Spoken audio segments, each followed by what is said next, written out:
Kia ora and welcome again to another interview session with the Lighthouse Project and the Sweet Ngā Tour 2022. Today, man, Jonas from Men's Group Wairarapa has put on a stunner of a day. We're down in Paraparaumu. What's this beach called? Yeah, it's a Paraparaumu beach. There we go, nice and simple. I thought it was going to be something fancy.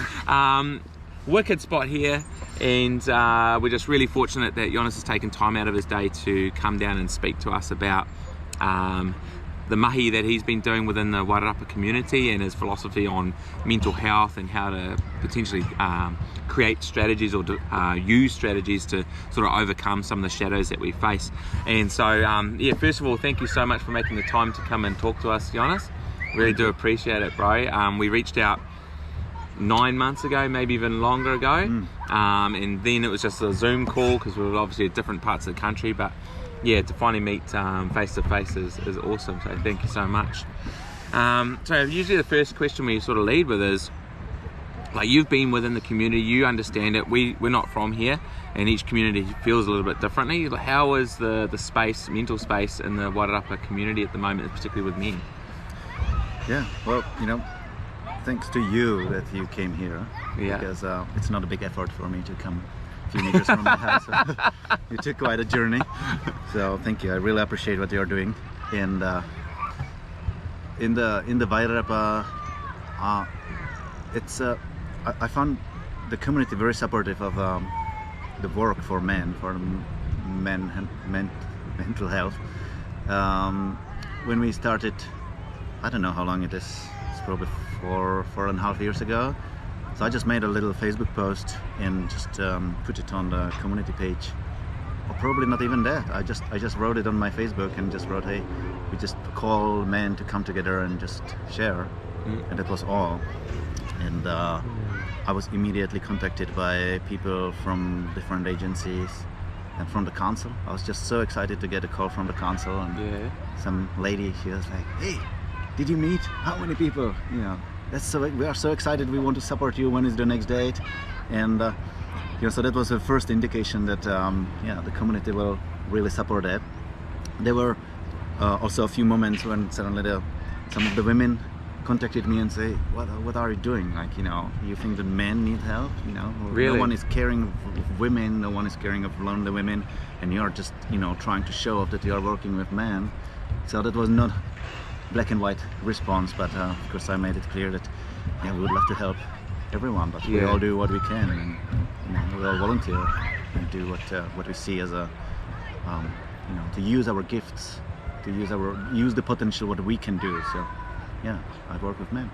Excellent. And so, like, the ideal scenario for you, for the men in Wairarapa, like, what is the ideal outcome for mental health in that community? Well, I think the most important thing is to make sure that people know about it. So that's what I had a big focus on, letting people know that it's happening without any pressure, without any, just really be open and try to describe as much the kaupapa which is behind it, which is everyone is welcome. So we don't, it doesn't belong to any church, it doesn't belong to any organization. It's just really a bunch of neighbors. Wairarapa is an awesome district where people are quite connected, and even though there are a few different towns, everyone really knows each other, and just really wanted to make sure that everyone knows that everyone is welcome. Work it. And we also got we got awesome support, because the messages about the men's group, there were articles on like the front pages of all the local papers. Which is very exciting. So you're a bit of a celebrity, I know. Oh, not really, but it was very exciting to see that. They just put it on the front page to say, hey, this is something what we want to support. And many other organizations or individuals who were thinking of starting something or they were already working with some groups. They just came together and we brainstormed, what does the community need? How often do we want to meet? And what is the goal? The goal is really sharing and helping each other to find, I would say, positive ways how to deal with our emotions. And inspire each other by the honesty. Yeah. Inspire each other by opening up. So you can come and just sit in the corner and not say anything, but you will always gain something. Yeah. Also, everyone is welcome to get out of the room anytime. Yeah. There's no pressure like you have to stay till the end, to the last karakia or anything like that. Yeah. It's just come, try it out, check it out, and see if that's for you, if that may help you. And I know that there are people who didn't ever come, but who wrote me that just knowing that we are meeting regularly is just helping them. That they would never come to the group, but they are just so excited that they know that there is this bunch of guys coming together, guys of all ages coming together and sharing 3 times a month, or maybe even more now.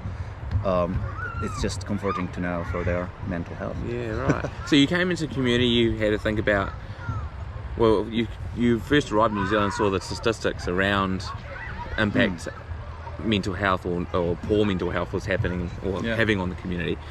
You saw a need for it, you came in, you set something up. Obviously it was really well supported and people reached out, which sort of proves that there was a need for it within that community. Yep. And then you've talked about like a couple of things that you see as an ideal outcome. What is it that you actually that you do within your community that you found that helps?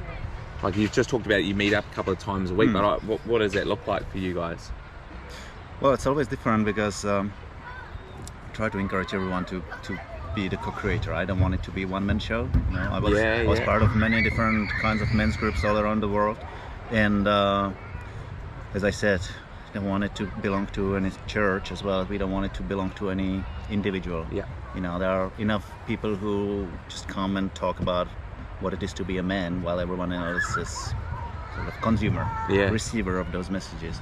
So what we do is really to encourage the wisdom from each of us to bubble up and join. We just have a talking stone. We just share a few rules on the beginning, reminding the confidentiality, reminding that you can leave anytime you want, that you are not pressured to do anything.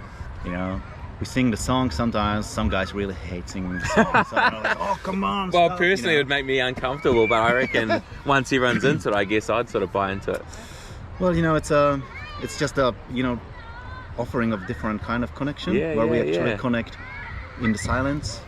We don't necessarily have to do the choreo. We can connect in the silence, or when we do the song, it's connection of the level of the vibrations, the frequencies.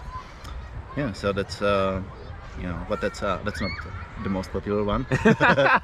And you also do overnight trips into the bush?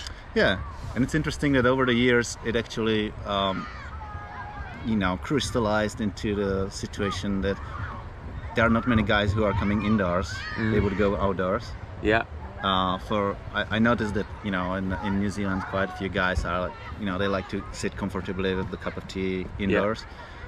But there is the other part of the society, the community, who are just, no, I'm not going indoors. I'm just going to cook on the campfire, listen in the forest, and just sit in the nahere and watch the river and smell the smoke and have the whole night to share the stories and to connect on much different levels than if you just meet for 2 hours indoors. Because that's come across as a bit of a theme in some of our other chats about how sometimes setting it up for a chat, like a formal, like, hey, we're going to sit down and I'm going to talk about this, can be quite confronting. And that can be quite off-putting for a lot of people. Definitely. And for me, that would make me feel a bit uncomfortable. And so they've talked about doing something that is removed from a counselling session or whatever. You're just doing something, and by doing that, someone may become comfortable enough just to have a chat while you're doing it. So if it's going fishing, you're not actually sitting down and talking to someone across the table. You're both fishing, baiting up, and you're just having a yarn. And I guess that goes into that.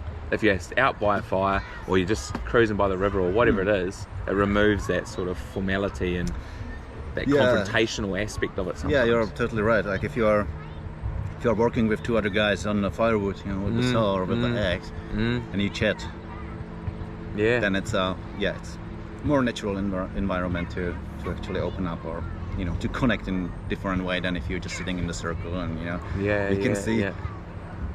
Usually when people come as new members, we always have someone new coming, because I really try to make it as public as possible and put it in the newspapers and all.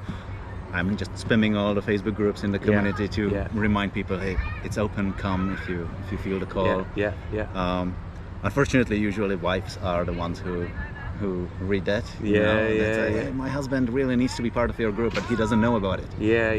Oh, look, we have heard that across other things, is that wives are nominating their men or pushing their men to get to these sessions across the country. Yeah, but luckily, anytime it happened, anytime some guy just came just to satisfy his wife, it actually became his pack. You know, cool. They are there all the time now. Cool.